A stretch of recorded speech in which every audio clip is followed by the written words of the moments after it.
AP and Telangana రెండు రాష్ట్రాలలో కూడా మీకు ఎలాంటి న్యూస్ అయినా 24 అవర్స్ కాదు 1 సెకండ్ లో మీ అందరి ముందు ఉండాలి అంటే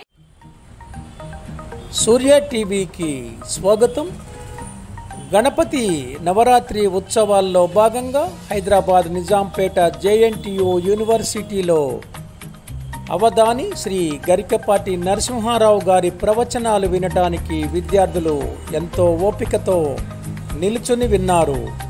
విద్యార్థులు ఎలా ఉండాలి అనే ఆలోచన చేయాలి అన్న విషయాన్ని వివరించారు.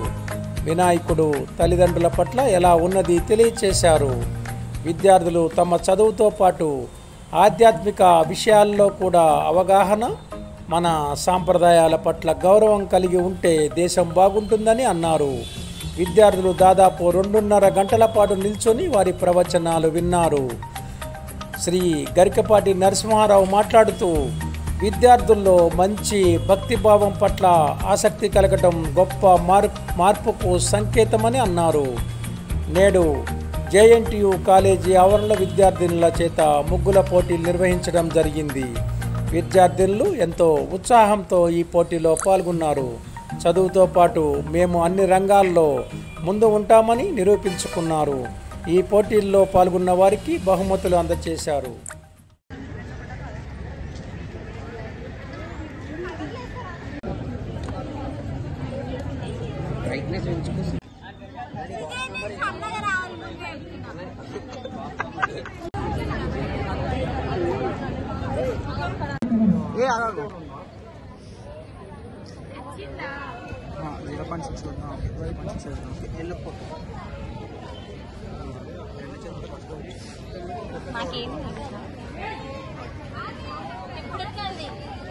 అదేంటక్క మిస్ అయినారు రండి.